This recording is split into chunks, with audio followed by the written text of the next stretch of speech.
Mr. Sullivan, Mr. Jackson, where are you? reunited. I'm in Winter Haven. I just got. Good. Good. Yeah. Yeah, I just got back. I just spent 2 weeks in Arizona. Oh yeah, how did that go?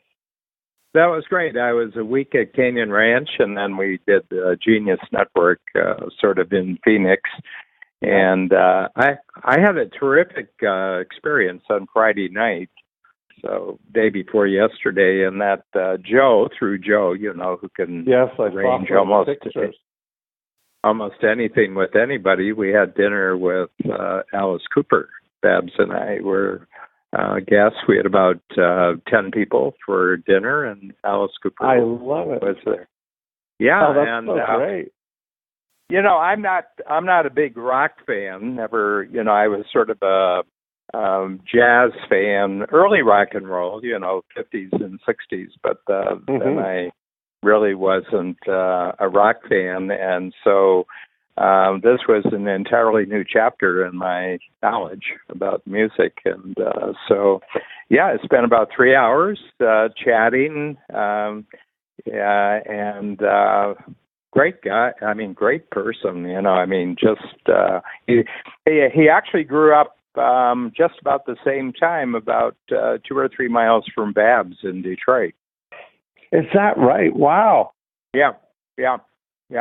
50s. Babs was born in so they're both.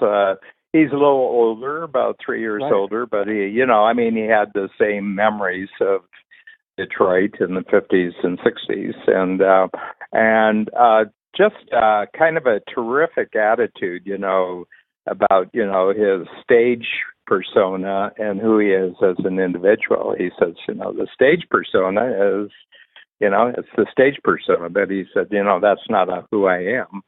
And, he's down to earth, he's funny, he's really interesting, and not only interesting, but interested, Yes. I've known people who are interesting, but they're not interested. Yeah. And, so anyway. Well, that's funny. I went to Hawaii earlier, about almost a year ago now, and had dinner with Shep Gordon, who is Alice's manager. Yeah, so we had so it's kind of cool. We've had the bookend experience there.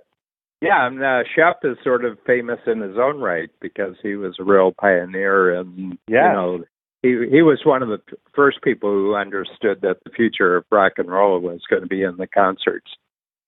Yes, and really that, especially even the stuff that he pioneered with Alice Cooper. I mean, that's really that's something. So much it's really interesting, and he's got a radio show, a nighttime radio show called Nights with Alice Cooper. And he's in 140 markets around the world. And what he did, talk radio show? Yeah, talk radio. And the thing about it is that it's 5 hours of talk and music, but he actually does the 5 hours of recording, when he's doing it. He's in the studio for 5 hours, and he does it 5 times a week. And I came home, and, you can go to podcasts of just him talking, and he's just really, really interesting. It's a pleasure to listen to him. And he made a comment which I thought was funny. He says, I'm telling the history of the way things were in the 60s and 70s, and, the early days, not the real early days, which is the 50s, but the, late 60s, 70s, early 80s. And he says, and I can say anything I want because I'm the only one who's still alive. Oh, that's so funny. I love it. Yeah. Well, it's been, where do we even begin? I've got so much catching up to do. It's been to record on. Yes, exactly. Yeah, well, it was actually the 4th of February. The 4th of February was the last time we tuned in. And and the interesting thing, and I made a point that that you are more than 50% of my cell phone use. That Dean Jackson alone is more. But here's the thing. The last time I used my cell phone was actually February 4th, talking to Dean Jackson. So I love this is really, this piece of technology is just for you, Dean. Oh, this is great. I love it. The whole, there's something to that, though, I want to talk about specifically that in a little bit here, because that's an interesting piece. I'm going to forward you. I just got it yesterday. Somebody forwarded me an article in the New York Times called "The Tyranny of Convenience," and it is really pretty fascinating. How so some of the quotes on these, and you came right to my mind as I was doing it. Basically, the summary of the article is that convenience is kind of the most underestimated and least understood force in the world today, probably next to procrastination. Yes.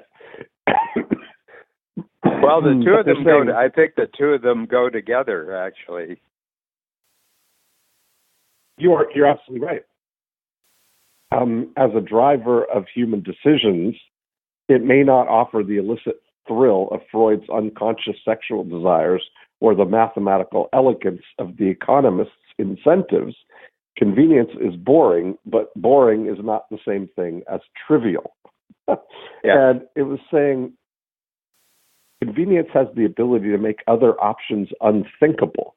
Once you've used a washing machine, laundering clothes by hand seems irrational, even if it might be cheaper.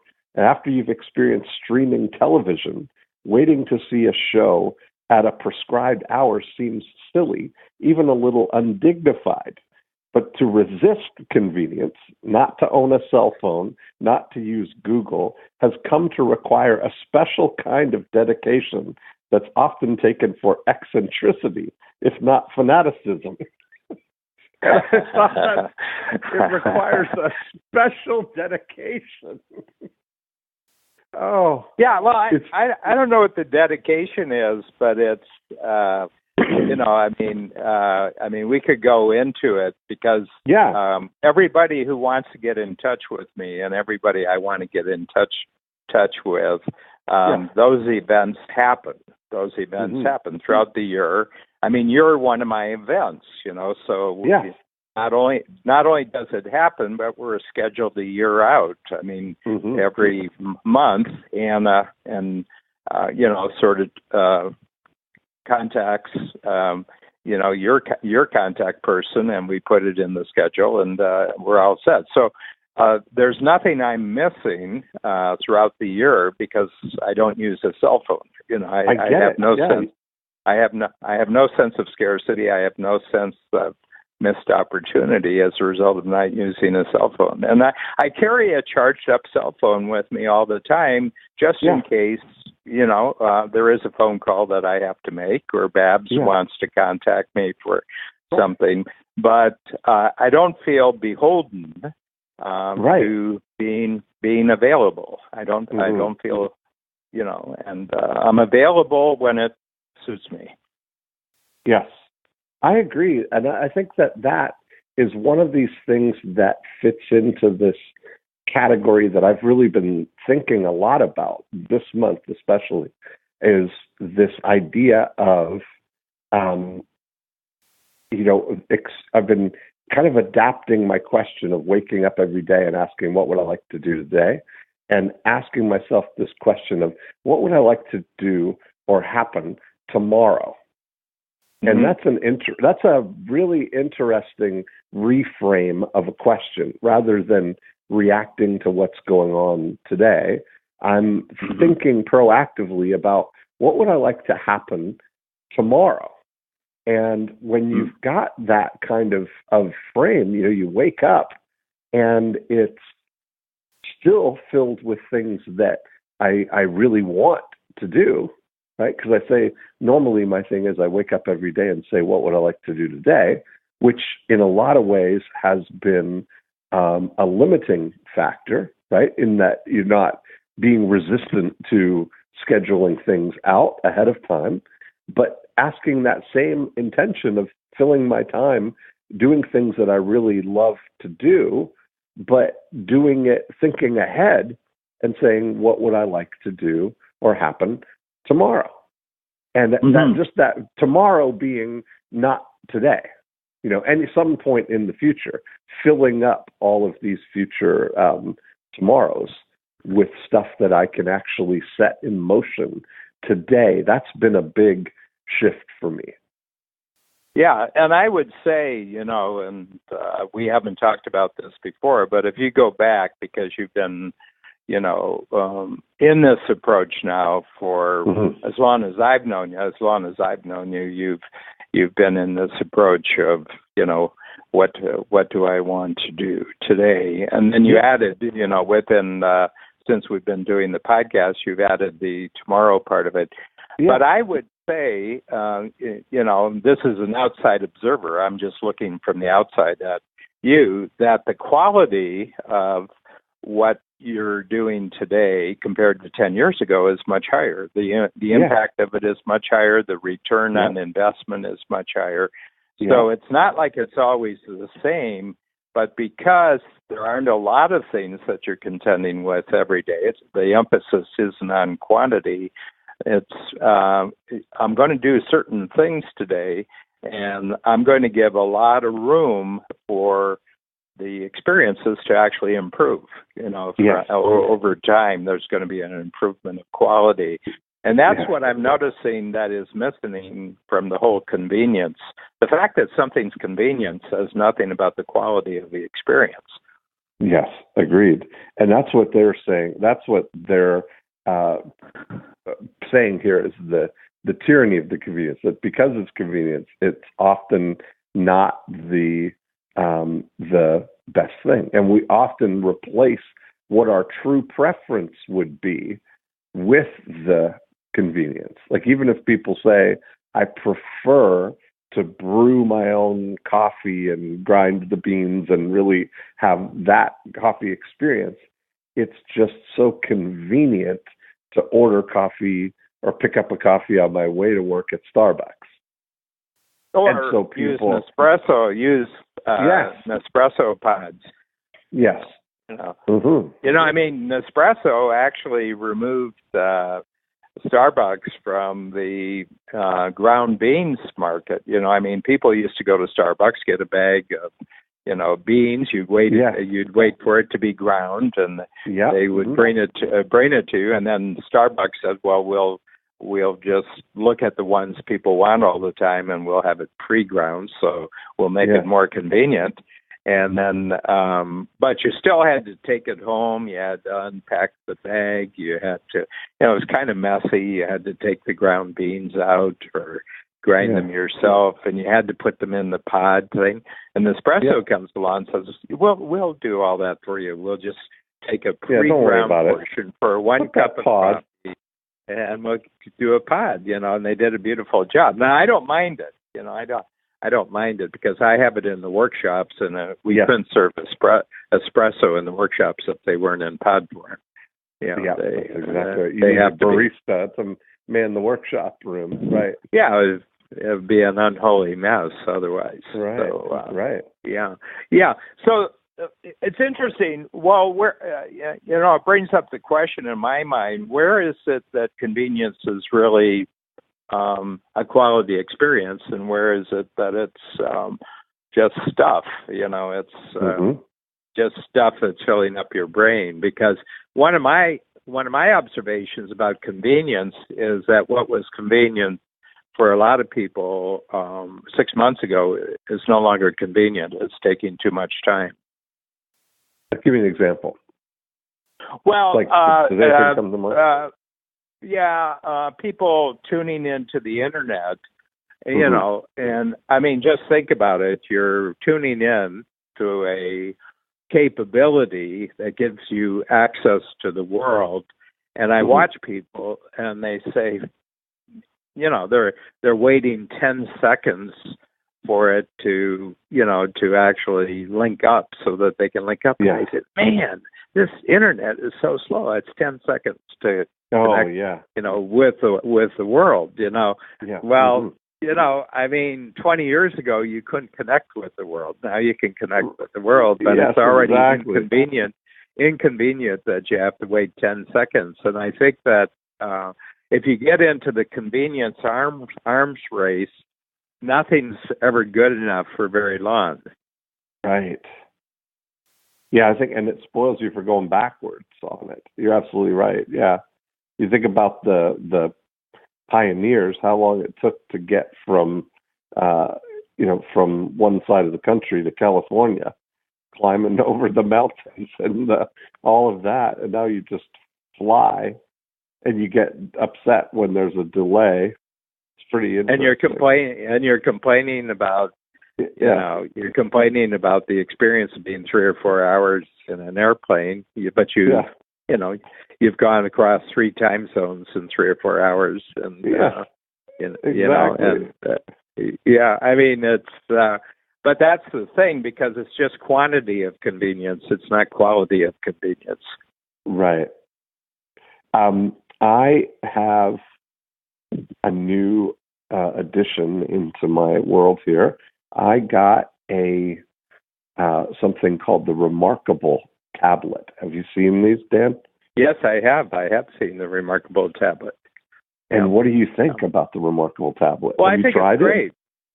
Yeah, no, I just somebody had it, and he just showed me how he used it. I thought it was really terrific, actually.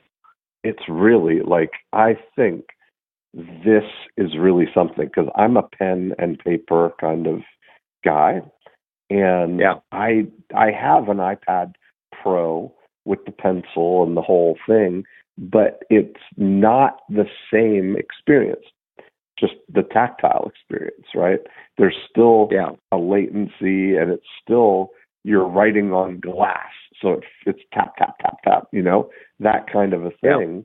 But what this Remarkable tablet has done is created zero latency and a textured matte finish feel that is exactly like writing on paper. And yes, it feels just like it. And of course, you have to replace the nibs on your thing because there's that abrasion and it kind of gets wears down. So it's like a pencil lead kind of thing. Yeah, I remember having to do that with pencils every once in a while. I had to throw one of them away. Yeah.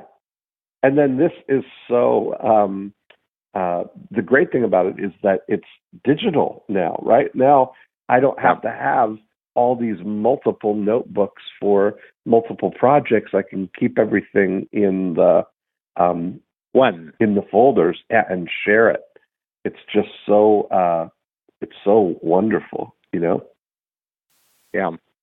I love it. Well, you see, it's a compromise with the analog experience, because the analog experience is writing on paper, and but it is digital, so it's a halfway creature. They went to digital and they tried to convince you that writing, with your finger on glass or something was a complete and total substitute for writing on paper with a pen.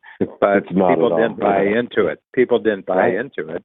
And so they've come back 50% of the way back to the borderline between digital and analog, and that's why I think that's why you're loving it. You're getting the benefit and convenience of digital, but you're getting the actual satisfying sensory experience of analog. Yeah, that's exactly it. Yeah. So it has more of like a Kindle feel to it than anything. But I love it. And I think that's going to be happening more and more. There was the futurists who were saying, well, I can remember in the 1980s going to conferences and people say 25 years from now there won't be any more paper on the planet. Mm-hmm. Well, paper sales are at an all-time high right now. Is that right? That's awesome. Oh yeah. I mean, we like paper, yes, and there's things in paper For example, if you send someone an email, it's iffy whether the person's actually seen it or read it, because it could have just gotten wiped in where they're just treating. It might not have even gotten through the filters, But if you send them a fax and the paper comes out, I find the chances are, 2 to 3 times higher if you sent the person a fax that they will have read what you did rather than an email. Mm-hmm. Because on the other end, it was. I'm talking about a paper fax. I'm not talking. I'm talking about paper fax, and a paper fax was delivered to the person. I said, "Oh, wow, it's in paper. It must be important." Right. Exactly. Yeah. So I think we're going back to this. I think this is going to be an individual decision, but my feeling is that if you're succeeding as a person, both in your personal life and your professional life, you will have actually moved more back towards the analog 3 years from now than you are today. Yes. I like that. I wonder, so I think when we were talking about your cell phone, and I was hearing about the moving my thinking towards what would I like to do tomorrow. By you not having that cell phone interrupting things, or as a way to kind of keep you from being present right in the day, which a lot of people, we're all, you look around and it really is that people are completely addicted, right? We're definitely, it's crystal clear when you're in a group of people that our preference is for the digital world. The new posture of everybody is leaned over looking at their screen, and it's not that big of a leap to think that that's going to move up another, 8 inches and be right in front of you when it all becomes the virtual world here. As we're moving forward, as we talk about that migration to Cloudlandia, that everybody's moving over to that world, that if you're doing things where you are getting that sense of abundant time that we talk about, because you've only got 3 things that you're focused on today, and there's enough time to get those in, that really is a way of consciously bypassing that demands that the frequency is really increasing as a society. More convenient. I've actually when I go, one of the half of my trip to Arizona is to a health resort, luxury health resort called Canyon Ranch, and this was our 45th trip since 1990. So 30, we've been going for 28 years, and 45th trip. And what a lot of people do when they go there, they just max their time out. They've got a class every hour, they're doing this, or they've got an appointment with a massage therapist, or they're seeing some sort of special on this, and they get up in the morning. But I look at it and I said, I bet when you're not here, you're doing that too back at home. You're maximizing your time. And so you have to make a decision whether you're maximizing your time or you're maximizing your consciousness. And these are 2 totally different things. And so I need to have the experience of being successful with 3 things a day. Some measurable progress where I can say I did this today. And that's sort of an anchor for me. I need to have that. But the rest of the time I spend thinking about my thinking. How am I thinking about and I need hours, just to be reflecting on how I'm thinking about my thinking. And as far as interaction with other people goes, I prefer the company of people who are also good at thinking about their thinking. Okay. And you're a real favorite of me. And I should tell you, since I've seen you last time, I've had 10 comments about how much people enjoy our conversations. Me too. And people say, I just love going along with you guys for an hour because I have a feeling that neither of you have a plan about what's being talked about throughout the entire hour. It's just going to get created on the way, and we find it kind of fascinating. But I think the reason is because both of us, when we're not together, are thinking about our thinking, and then we get together and we sort of share what's been on our minds, what we've been thinking about. So for the most part, if I meet another person and they're not good at thinking about their thinking, probably not good use of my time. Yes. That makes sense. I mean, I look at that too, and you realize how, I remember you had said something about different levels of what people talk about, and you're surrounded, and I see people, sometimes I'll just like listen in or be in at a cafe or at a restaurant somewhere, and then you're just hearing what people are talking about, and so many of them are just talking about people, like all just gossip and the drama of their own reality show, That's what's there, but you never hear anything close to like the kind of conversations that we would have at table 10. You never hear it. I never hear people talking about ideas or thinking. It's interesting. Well, it's interesting.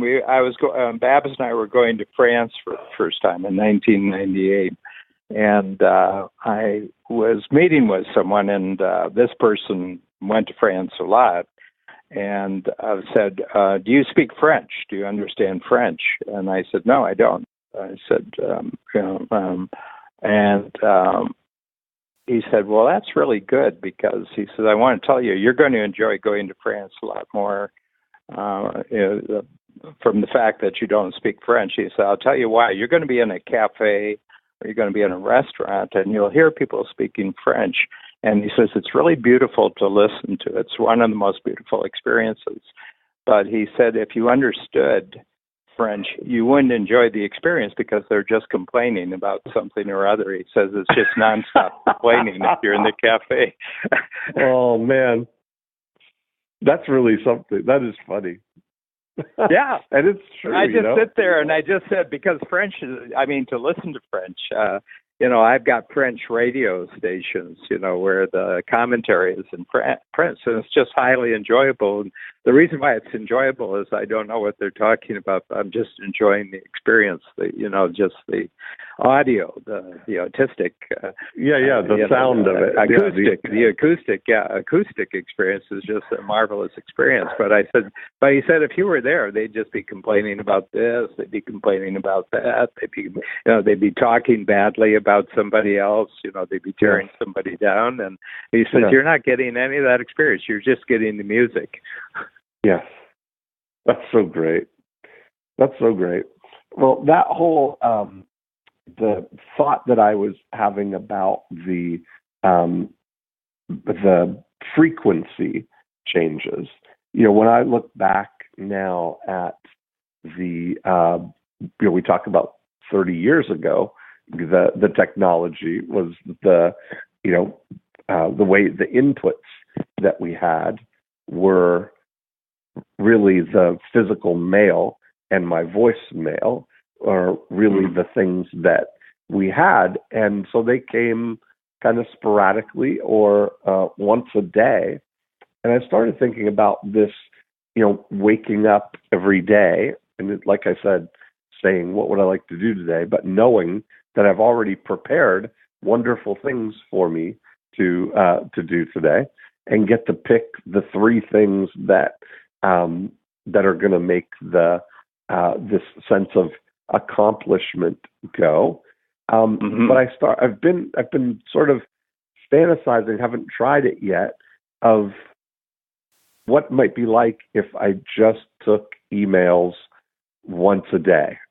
Like if I answered, like I always think about your attorney example of, I'll never return your phone call today, but I will always return your phone call tomorrow. Is if Yes. it had that sort of approach to email, that I never see today's emails today, but I see all of today's emails at the same time tomorrow, and can answer the ones that need, because there's so few that actually require any action, that require me to actually do something.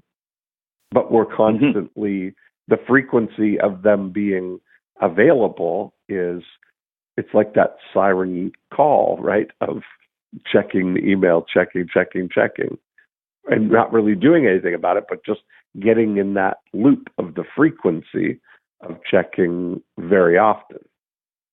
Yeah, well, it's really constraining.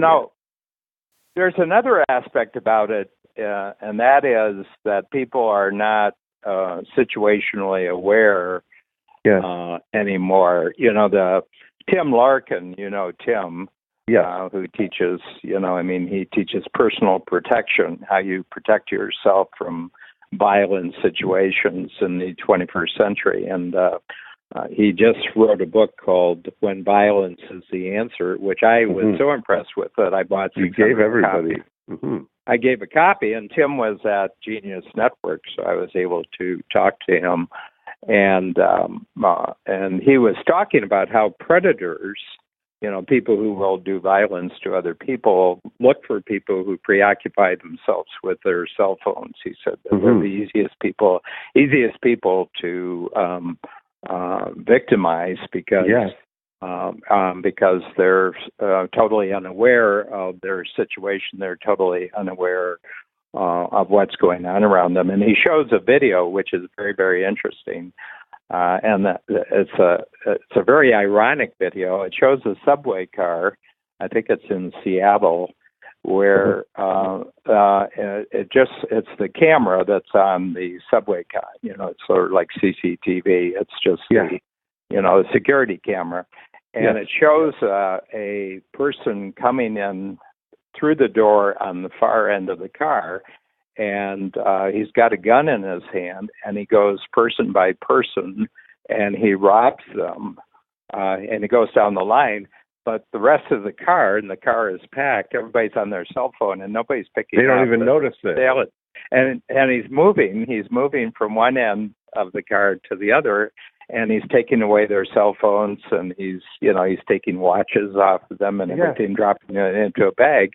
And he finally, about 2/3 of the way down, comes to this guy, and the guy suddenly becomes aware, and he goes after the robber, and goes after his throat, and he's got his cell phone in his hand, which he could use to actually hit the assailant. You could hit him in the throat, or you could hit him in the eye, but he takes time to put his cell phone in his pocket. Yeah, it doesn't want to get that. Yeah. Well, he doesn't. I mean, it's the most valuable. It's more valuable than my cell phone is more valuable than my life. And he just uses it to show an extreme case. That the guy made it 2/3 of the way down the car, and people were so stunned, and they were probably in shock because they had lost their cell phone. They weren't shocked because they had been robbed. They had been shocked because he had taken away their. I would call it their oxygen tank, because that's really what it is. It's almost like we can't breathe without this hit of oxygen from Cloudlandia, because we're definitely in that cloud. It's a different air that we need over there. I mean, you've seen. I'm really I'm completely fascinated by this experience of what's happening here as we're completely migrating to the cloud as a real place where we exist and live. That that transition, or the things that actually happen on the mainland, I'm looking for and trying to find ways to maximize that, maximize our time grounded here in the well, first of all, if it becomes if other people require almost a guide to the mainland, there's money to be made doing that. Yes. I mean, the Breakthrough Blueprint, you're being a guide to the actual reality of what it means to maximize your profits. Okay. And, I mean, there's lots of illusions in Cloudlandia. If you just learn this new technology, and everything, you're going to be very successful and you're going to be very profitable. But it's all, it's all projections on the screen. It's not the actual. Right. It's not like getting a check in the mail that your banker will, recognize. And I mean, I got I've got. What do people say? How do they measure in the internet marketing world? What is it, downloads or clicks? Well, I mean, there's all those things, hits and downloads, and I mean, the opt-ins, and measuring all these metrics of their followers and their I mean, if you had 100,000 a month, and each of them represented a penny, that's really that's pretty good. That's actually pretty good. 100,000 pennies. I mean, adds up to quite a bit of money, actually. And and it's not bad. And so but the thing about it is that what was I reading? When the whole notion of affirmations came into psychology, which was around the 1890s, and there were two people that I looked into. William James was an American philosopher at Harvard, and he was one of the big people to recognize that talking to yourself in a very positive way would have a positive impact on your brain. And the other one was a Frenchman by the name of Emile Coué, who came up with an affirmation day by day and translated into English, it's day by day in every way I get better and better. And he said, if you just get up every morning and say to yourself 10 times, day by day in every way I get better and better, he said your brain will start looking for the better ways that you can become, because you're telling your brain to look for that, And but the interesting thing is that an affirmation is not a result. Right, that's true. That's true. Saying I'm going to get 3 things done today, that's a result. That's not an affirmation. It's a result, And, right. You got to have a metric attached to it. Right. Yeah. And what I think is that if people begin to believe that the digital world is reality, they get little dopamine hits, from their affirmations, but they're not getting the dopamine hit that comes from actually getting a physical result. That my ultimate, does the banker think that this is good? Right. Exactly. Yeah, that's so funny. But that, so I think that it really comes down to that all of the creative stuff, like all of the ideas, all the thinking, are things that happen in the mainland, not in the cloud. The cloud's a distraction from the actual thinking that we put into coming up with a new idea or expressing it or, solving a problem or packaging, all those things that would be what Cal Newport would talk of as deep work. All the things Yes.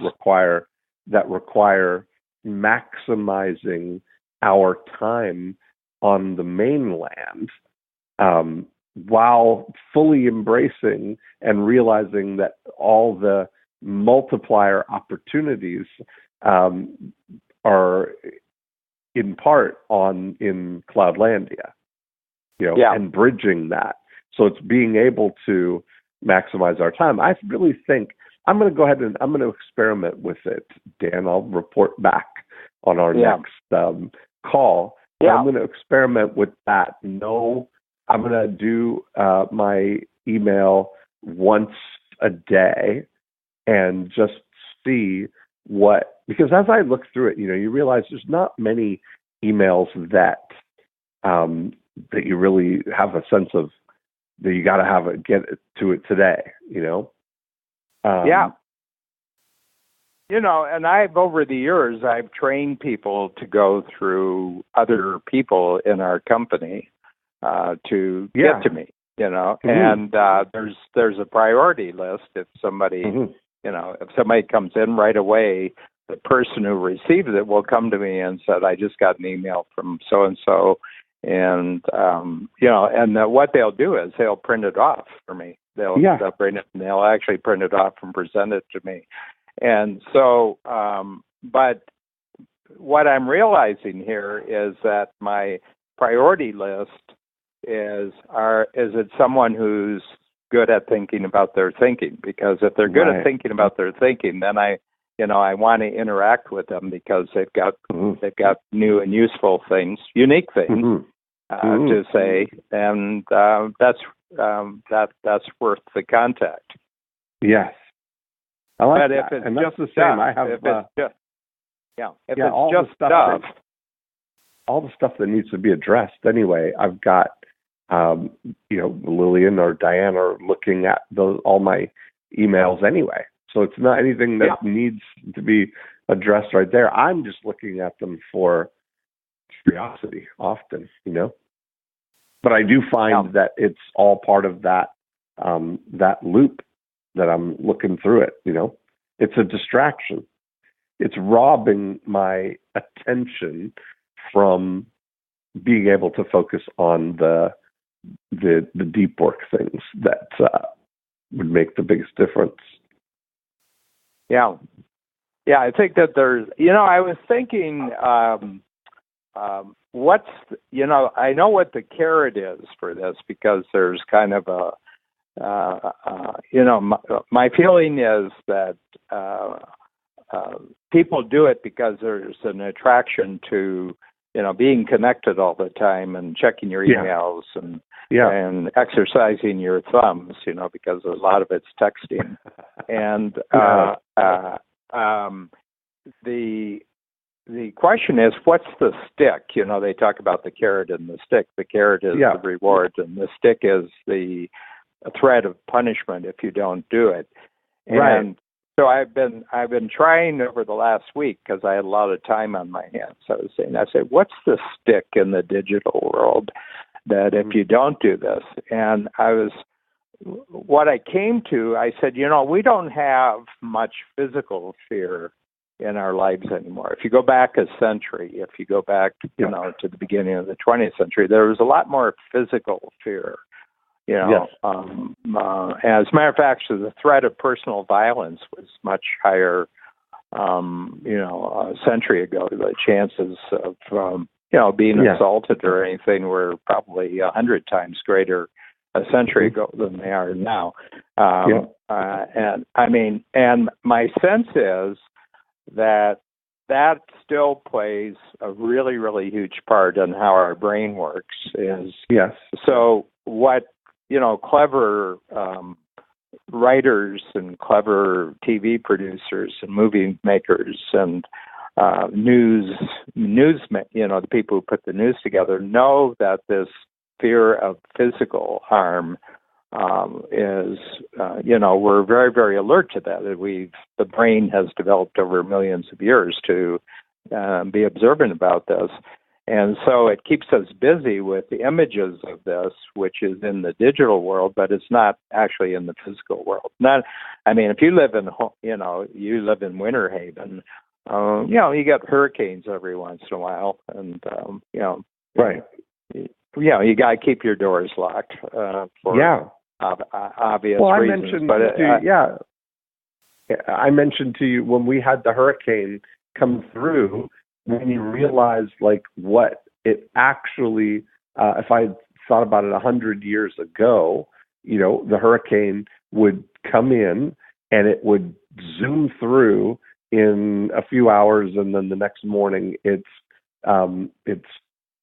over.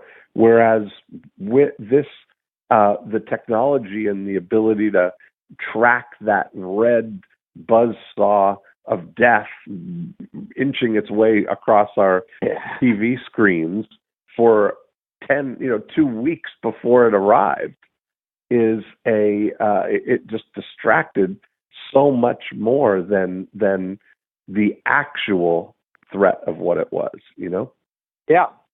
Yeah, and so we're kept on edge. Kept on edge with this. I live in Toronto. And you've had enormous amount of experience with Toronto.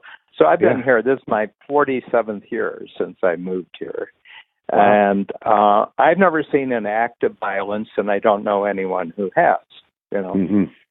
Nobody I know has ever had an act of violence. Anything, and that because it's a very safe city. It's that's why it was very shocking. I mean, if you remember, just earlier in the fall, the realtor that was shot at that restaurant downtown, that was a friend and client of ours, Simon, who was just, that you, like you said, you never hear about things like that in Toronto, but it was, and now it's to give you somebody I know. That was front. Yeah, but that was front page in Toronto's papers for a good 2 weeks after the event. I mean, it's Absolutely, so shocking in Toronto that it really makes the news. So I said, so what is the stick that keeps people attached? And I think it's social fear. Okay, so here's the thing. And you can see if this happens to you or not, but you decide just once a day you're going to check emails rather than be checking all the time. Whether you sense any fear of what will people think if they send me an email in the morning. That's the resistance already. You're absolutely right. But it's not a physical fear, it's a social fear. Yes, you're it's absolutely a social right. fear. And I think that what has happened to most people, they have replaced a physical fear, which was very real for most of human history. But we've replaced it with a social fear. What will people think if I don't respond to them right away? Right. Like every time you tell that story about the attorney saying that, you think about how many people could say that as an attorney. Have the guts. Yeah, that would have the guts. I will never return your phone call today. Well, always. But I will always return your phone call tomorrow. And the purpose and this was 25 years ago, and he was getting $500 an hour. And people, he says, some people say, I'm going to be paying you $500 an hour. He says, you'll talk to me when I want you to talk to. And he says, well, see, isn't this beautiful? Right off the bat, we know we're not going to work together. I love it. But I think that thing about email, my friend, your friend too, Brendan Burchard, says, had a great quote about email. He said, email is your email inbox is the perfect way for other people to prioritize your day. Which is great. I mean, it's so true, right? That you can, if you're looking for that, it's definitely a reactive thing, and I think that putting this frequency on the that it once a day, then that's a more responsive way to deal with email than a reactive way. Yeah. I mean, I came in last night, and I said, I have to check my calendar is on my email. It's on Zimbra. So we have Zimbra. So I went and I checked the calendar, and I have to actually do 2 clicks because it usually only shows weekdays. And so I had to click on to get Sunday, Saturday and Sunday. And I said, sure enough, there's Dean at 12:30. I said, okay, I know one of the 3 things for tomorrow then is my podcast. But there were no other emails for me. There was nothing else, and because that's all been directed through another channel. All those other emails have been directed through another channel. So it's a constant discussion, and I think that this is of great interest to people who are listening to the Joy of Procrastination, because this is the new central force in the world, as the New York Times. The convenience is you can get a hold of anybody at any time, in any place, in any situation. And that's the new force. And if you don't comply with that, then you have a fear that somehow, you're going to be socially rejected if you don't respond to that. Yes, I agree. I mean, that's so.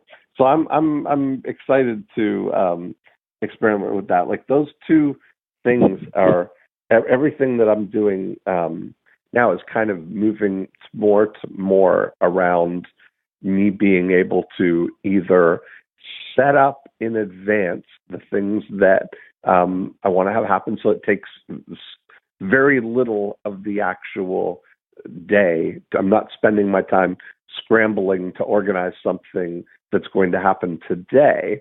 It's all been organized, so it takes the least amount of time. Like actually what I do to schedule podcasts, to know that when it is and have it on the calendar, it takes absolutely the least amount of time that way from the day today to be able to just see that it's at that time. You're able to dial in and jump right on. And then the same thing for the blocks of time to think about whatever it is that I'm working on. Thinking about what you want and all of that stuff, exposing yourself to things, that all happens, in time on the mainland. But you can direct you can direct things through Cloudlandia that make all of that that make it all happen. Yeah, it's really. This is an endless discussion because the dimensions keep presenting themselves. You think you've explored one dimension, and there's a door, and you open it up, and there's another dimension to it. But going back to our central starting point here of procrastination, my feeling is that being bombarded from all directions is an excellent, it's an excellent reason why people procrastinate, because which one do you respond to? Which one do you concentrate on when you're getting hit from all sides? Yeah. So you must be now in final preparations for our Game Changer workshop. Yeah. I'm so excited about it. Yeah, and what we did is we opened a second program in June because we had about 10 people who couldn't make one or more of the dates. So everybody will have the option right from the beginning. You'll have the option of 2 dates per quarter to actually make it. Oh, nice. And, So very good. One in April, and April Chicago? 10th, and then no, they're both in Chicago. Sorry. And Yeah, and it'll be April 18th, April or June 18th, June 10th, and April 18th, and then it'll just be, so there's 2 months of workshops in every quarter, and then it'll always be. And then from the 10 times program, people deciding during the year, they'll just join one or other of the groups, and gotcha. And we'll just gradually fill them up. We're up in the mid-30s right now for for the start of it, and people, and just fabulous discussions with the projects that people are doing. It's just I'm going. I said I'm after 73 years of getting ready, I'm really going into 25 years of just total excitement for me in terms of learning. So so it's kind of neat. Yeah.